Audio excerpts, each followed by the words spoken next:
तुंहिंजा दिली अथई दुश्मन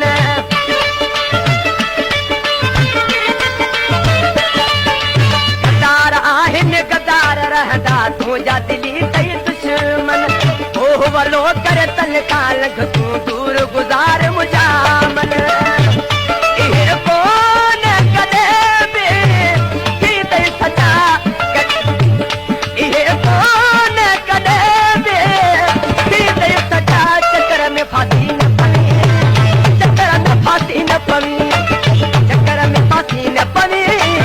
चकर में फासी न पवी बच बच सोहड़ा भला हुन खां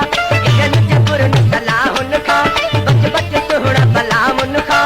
इन्हनि जे बुरन सलाह हुन खां तूं त बेसमझ नंढिड़ो ॿार आहीं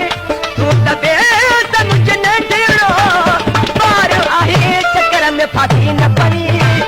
चकर में फासी न पवी चकर में फासी न पवी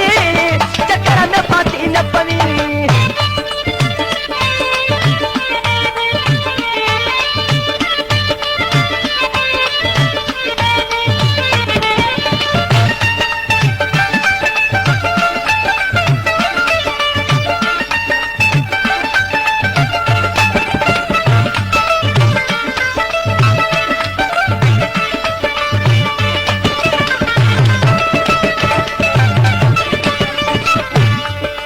अॼुकल्ह वक़्तु चङाईअ जो नाहे रहियो को दुनिया में अॼुकल्ह वक़्तु चङाईअ जो नाहे रहियो को दुनिया में जंहिंला तूं सोचींदे सो हूंदो तुंहिंजे मज़ाईअ में अॼुकल्ह वक़्तु चङाईअ जो नाहे रहियो को दुनिया में जंहिंला तूं सोचींदे सो हूंदो तुंहिंजे मज़ाईअ में गन खोले ॿुध न थई अदर जा अछा गन खोले ॿुध न थई अदर जा अछा चकर में फासी न पवी चकर में फासी न पवी चकर में फासी न पवी चकर में फासी न पवी बच बच सोहड़ा भला हुन खां इन्हनि जे बुरन सलाह हुन खां बच बच सोहड़ा भला हुन खां इन्हनि जे बुरन सलाह हुन खां तूं त बेसमझ नंढिड़ो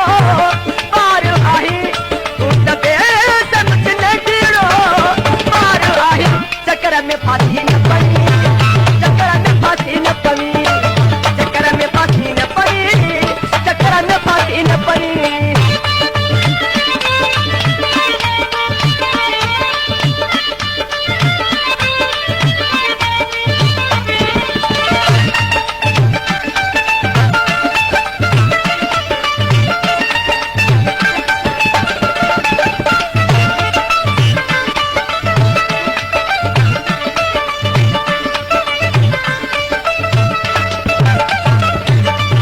मोहम्मद अली साम्हूं इश्क कयो वा 18 साल राति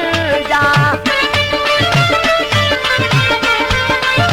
मोहम्मद अली साम्हूं इश्क कयो वा 18 साल राति जा माण्हू माण्हू खे सुञाणा थो मां हाल पूरा अथई साथ जा